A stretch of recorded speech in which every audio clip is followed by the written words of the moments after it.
Hello everybody. I think this is the community session, so we have several conference organizers, meetup organizers in the session. My name is Alexey Kraborov. I run SF Scala. SF Scala is the biggest Scala meetup in the world. We have about 2,900 people, so we're reaching 3,000 people. Also we started the first Spark meetup in San Francisco Bay Area, which is now the biggest, some of the biggest meetups in the world. Anywhere it has 6,600 people, so it's more than 6,500 people. And overall, I think Bay Area has some of the largest developer communities.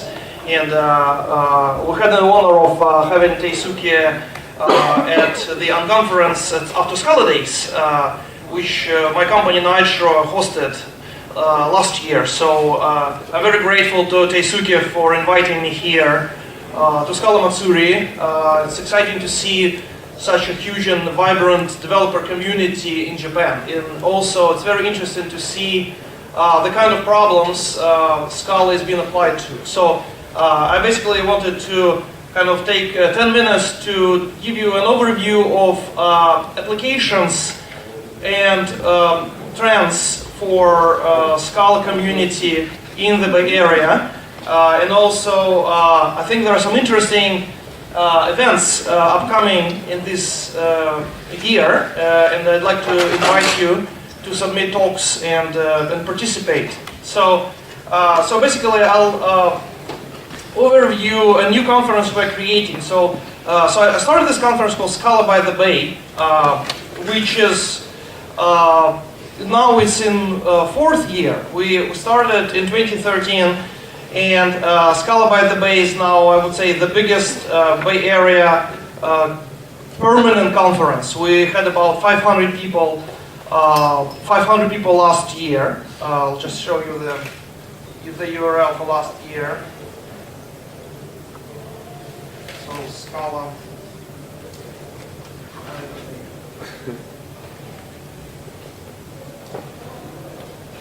So we basically we have the 2-day Scala by the Bay conference, which is going on for 3 years, but we added, last year, we added the Big Data Scala conference.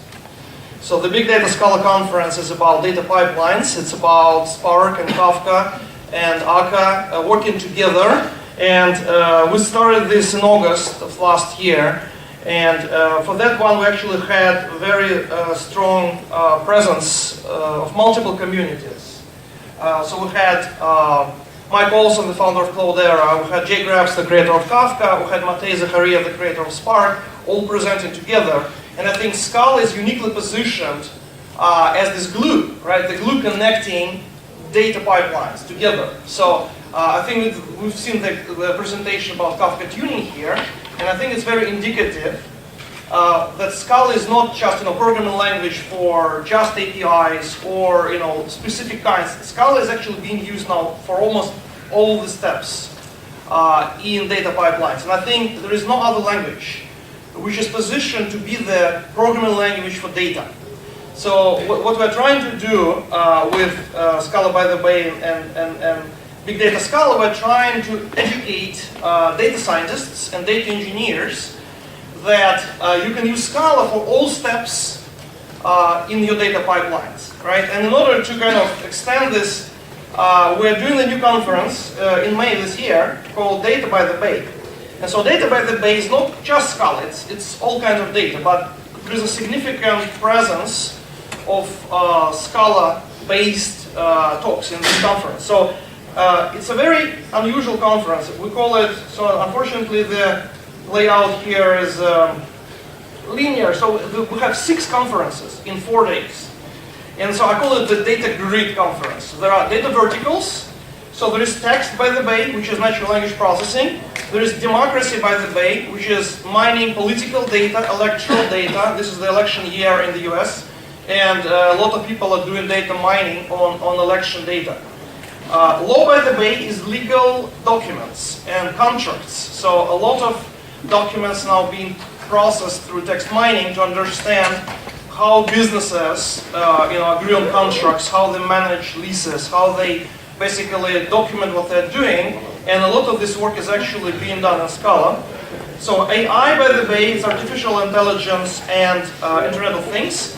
This is very naturally positioned for Scala because a lot of IoT systems generate sensor data, streaming data, and obviously in Scala we have Kafka for kind of message processing, we have Akka for APIs, and we have Spark for streaming processing. We also have Flink, which is a new system specifically streaming first, right? So it looks like we're uniquely positioned to process all the streams coming from Internet of Things. And life sciences, by the way, is a very interesting development. I think some of the trends in genomics is so-called personalized medicine, where your genome will be sequenced and your specific conditions will be understood, and then drug treatment will be tailored to your specific kind of illness, right? So for instance, lung cancer is not just a single illness. There are 4,000 different kinds of lung cancer, and it's been proven that if you can detect what kind of live cancer a patient has and tailor specific drug to that condition, you can extend life expectancy by 6 to 8 months, right? And so this can be done today, and there are startups in the Bay Area which are specifically using genomic sequencing and Spark to understand your specific condition and match that to existing drugs. So I think this is really inspiring, right? That we can take data science and data processing, as many of us can do, and apply it to improve human condition. So I'll close by showing you a video which we did together with TypeSafe, which shows you, what folks in the genomics community are doing with Scala and Spark. So the video is available on Genomics Dog AI. So let me show this.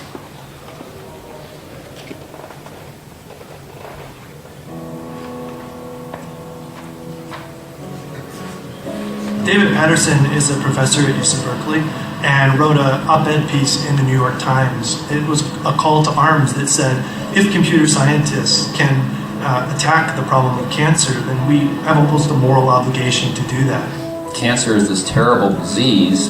We have the skills that could help fight it. How can we, as moral human beings, ignore this? The cancer patient in 2015 lives in a paradox. There's never been more knowledge and more drugs to help that patient, but the patient's never had access to a smaller fraction. When we started the ATOM project, we were looking at a lot of the computational problems in genomics, and a lot of them are patterns that map really well to a traditional ETL-like setup. ATOM is an attempt to think up a scalable API for processing genomic data. What genomics is the process by which we take the DNA out of cells, DNA and RNA, all of the information, and we analyze it and convert it into data so that we can identify what has gone wrong in the cell. DNA is 3 billion letters long, and so what we do is we fish out that coding information and then we sequence it, and the output of that machine is basically text files that are about 100 letters long. And so then what has to happen from a big data perspective is that raw data has to be reassembled into the original sequence. What we do here in this laboratory is that we take tumor samples from patients, we get a normal cell, we compare the genetic information in the tumor cells, and then we apply statistics and algorithms and our understanding about cancer biology. And what we're looking for are differences in that genetic information. We call those driver alterations. And this has revolutionized cancer care over the past 15 years. OpenGenomics.io is a group of volunteers which wants to help defeat cancer faster through open source technologies and education for both biologists and computer scientists. OpenGenomics is a great way for developers in Scala and Spark communities to give back. We work on very important problems in commercially successful companies. This is a way for you to volunteer and to help a really important problem of humanity. We had huge enthusiastic response from open source developers. They generally ask, how can I help? if you really want developers who are experts in their own area to help out, you have to tell them what's out there, what the data sets are, and give them something that they can play with. So, we try to make a strong effort in the Big Data Genomics project to keep everything open, to keep our plans for what we're doing open, and make it easy for people who are new to get up to speed and start contributing to the project. I find it incredibly exciting to see Scala and Spark to be put to such an extremely important use, saving lives. It's very rewarding to see this technology already used in medical applications and in cases with real patients. Through the patient-facing experience we're building, we're giving people direct access to their data and information that will empower them to seek the care they deserve. We're fundamentally changing the way that patients receive cancer care.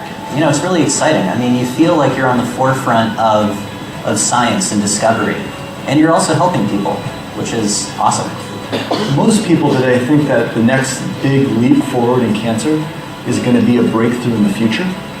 We, in a very revolutionary, disruptive way, believe that the biggest breakthrough the patient needs today is an organizational model that gives them access to the breakthroughs that have already taken place. And getting the patients access to those breakthroughs, we believe, will be the biggest leap forward that's taken place yet in the war against cancer.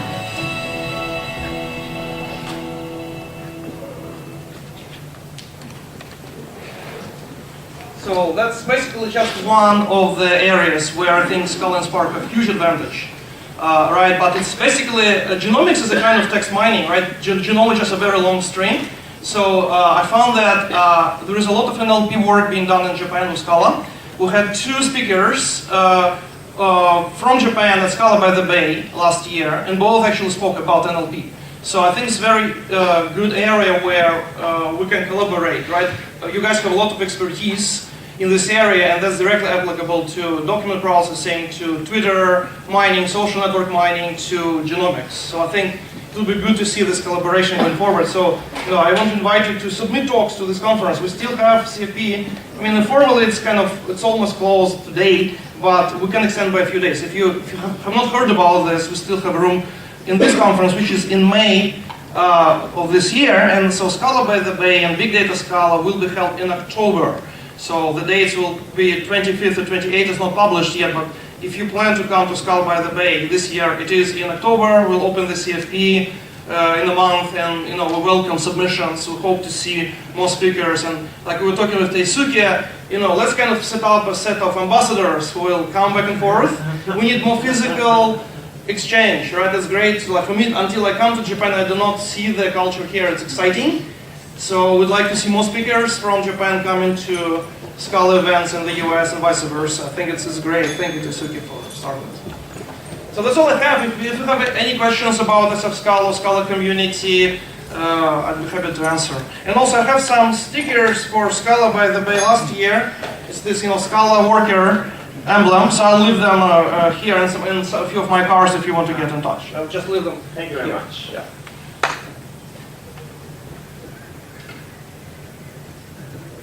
Any questions?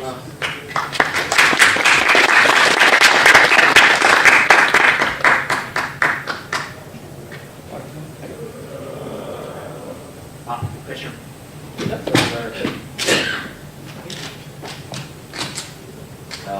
Thank you very much for the galaxy. The question is that this conference sounds very interesting. So, is that ticket is still available? Ticket.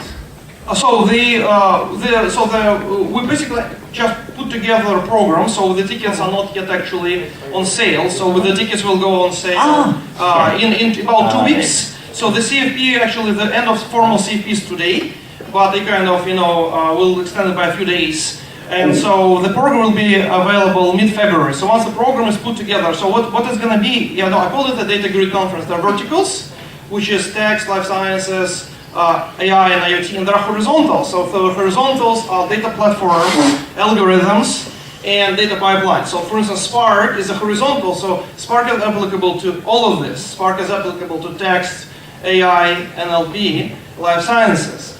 Right? And so for instance, deep learning is used in many of this. Deep learning is used in computer vision. It's also used in text. and people try to apply it to life sciences. So basically, we hope to have every day a specific topic, but also we'll have topics spanning the whole 4 days, and a lot of this will be about Spark and Scala, right? So we hope it will be useful, and so once we put this program together, you can see specifically which days, and you can attend separate days, right? So we'll make it easy. If you just want to attend one of the 4 days, you can just pick one or two, right? So we will, because there are different communities, so we want to make it kind of, we call it a data grid. It's a new concept, right? So you can, if you're interested in tools, right? For instance, folks like TypeSafe or Databricks, they can basically support all of this, right? So if you're in the platform business, then you can be interested in all of this, but if you're in life sciences, you can attend specifically just one day. Or if you do text mining, you can attend just one day. Yeah, sounds very reasonable. Thank you very much. So if you start selling your tickets, would you let me know? So I would like to absolutely. Help and I promise I'll send you guys a discount code. Because it's a long way. It's a long way, so we'll make sure we make it easier for you guys. Yeah. Thank you very much, Alexei. Thank you.